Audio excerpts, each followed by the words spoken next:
I am Keith Thompson, and I have devoted most of my 50-year career to exploring ways to help people find music more meaningful and more enjoyable. As we sail together toward Australia, I would like to share with you what I have learned about Australian music and hopefully offer some suggestions as to how you might find it more meaningful and more enjoyable. I think you will find that some of the music of Australia is unique and exotic, but I think you will also find that Australia is very much in tune with the rest of the musical world, with composers and performers making important contributions in both popular and classical music. As said in a song from The Sound of Music, let's start at the very beginning. It's a little difficult to know where that is in the case of Australian music. Anthropologists tell us that Australian civilization is very old, perhaps as many as 50,000 or 60,000 years old. Anthropologists also tell us that they have yet to find a society that did not have music. So we can only assume that those many, many years ago, music was a part of what was happening in Australia. If our ship were to sail into a port in Australia even 1,000 years ago, we very likely would have heard something like this.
As a musician, I consider it my job to make sense out of whatever music I hear.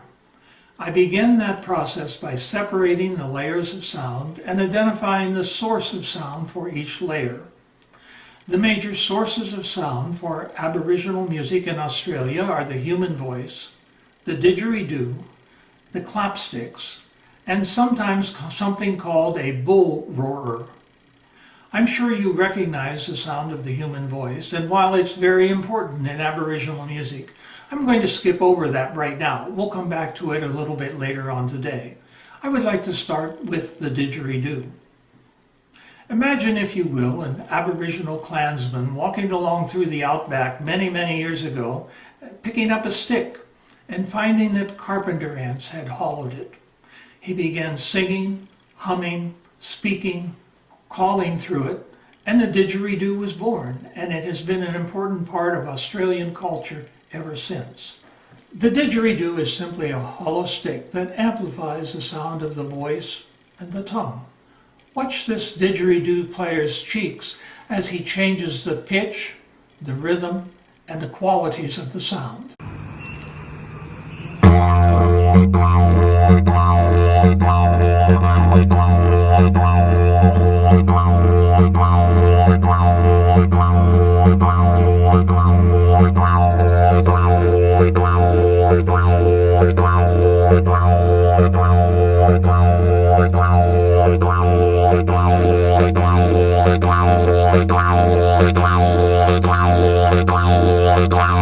I'm certain you will have many opportunities to purchase didgeridoos while you are in Australia. Most are brightly decorated with Aboriginal symbols. If you have any intent of playing it, look for one that has a mouthpiece. That's usually a piece of beeswax on one end, or perhaps a plastic or rubber ring. This makes it a little more comfortable when you press it against your lips, and it also keeps the air from leaking out around it. Playing the didgeridoo authentically requires a special technique known as circular breathing. This is a process of blowing air out through the mouth while inhaling air through the nose. This takes quite a bit of practice. Why don't you try it right now? Well, maybe you'll just get a didgeridoo that will be an art piece that you can hang on your wall. But circular breathing enables a didgeridoo player to keep the sound going on and on and on and on, seemingly forever. Listen to this.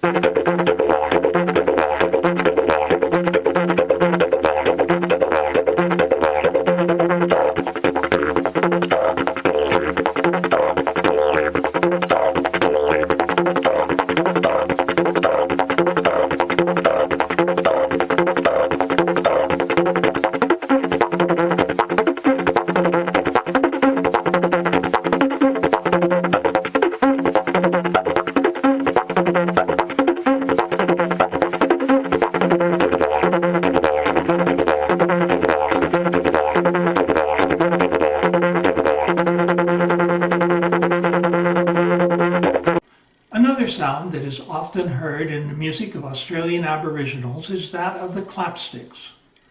Clapsticks are simply two pieces of hardwood of different densities that are struck together. Perhaps one is something from a mulberry tree, the other from a eucalyptus tree, giving them different tone qualities and different pitches.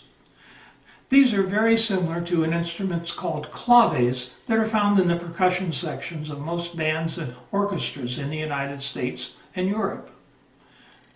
The ends of the clapsticks in Australia are usually pointed, and they are also decorated with those Aboriginal designs. There are several ways of playing the clapsticks, each giving them a different sound to express a different meaning and a different feeling. Listen to this.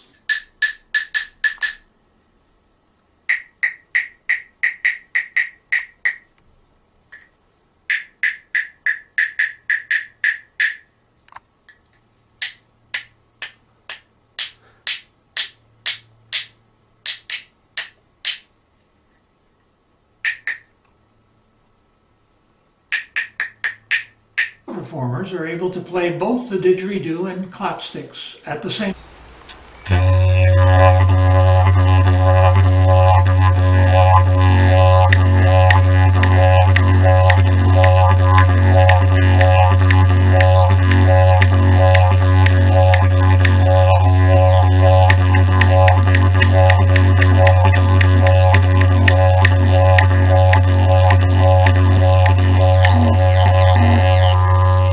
One of the most unique sounds of Australian Aboriginal music is that of the bull roarer. I think of this as the Aboriginal high-tech instrument. It's simply a piece of wood that is shaped something like an airplane wing with the edges tapered. A string is attached to it, and it is played by swinging it around in the air, like this.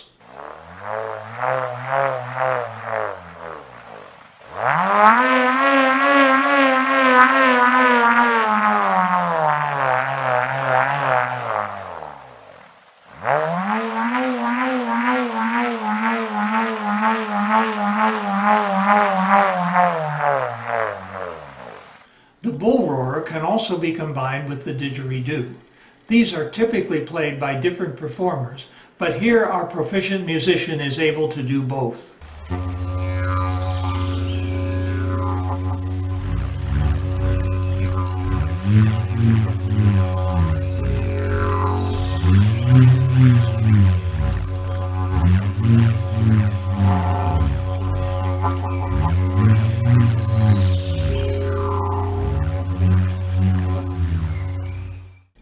Now let's see and hear how these instruments were used in Aboriginal culture. The Aboriginals were very keen observers of the natural world because their lives depended upon it. They were also an oral culture, and storytelling was very important. Music and dance were synonymous with storytelling. I'd like to share with you a story about big birds, about cranes in particular. This is a story about cranes that were circling around a given area looking for food. They happened to spy some seed on the ground, so they swooped down and began to eat it. With their bellies full, they happily flew away, having an exuberant celebration that they found the food. Let's watch and listen.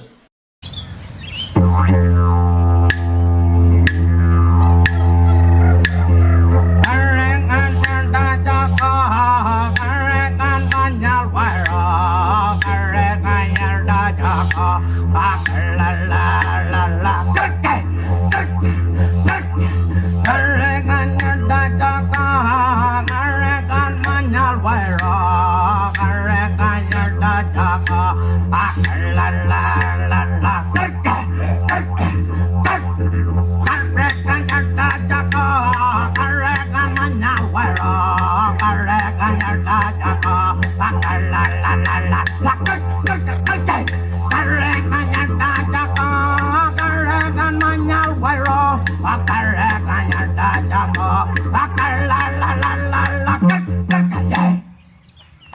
movement of the dancers clearly tells the story, but I would like to point out the important part that music plays in telling more than just the story. Perhaps the constant tone of the didgeridoo suggests the underlying foundation of nature, the consistency that is always there. The clapsticks may do the same. The voice part is divided into 4 sections. That might suggest the 4 seasons of the year. For the first 2 sections of the dance, the searching for seeds and picking up seeds, the music remains essentially the same. It is heard and then repeated again. When we get to the first celebration, the tempo is increased slightly. The ideas remain the same, but the voice pitch is a little bit higher. When we get to the final section of this dance, the frantic celebration, some of those same musical ideas can be heard repeated, but it is more an elaboration of those ideas. A true celebration. Let's watch and listen again.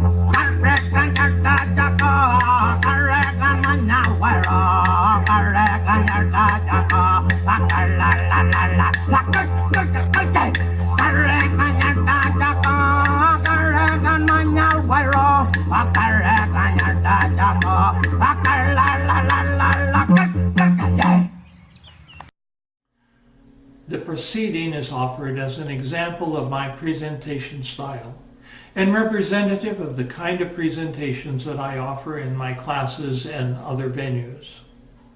Music provides a point of entry for me when I am exploring other cultures, for I truly believe that music is an expression of life as experienced by any given people.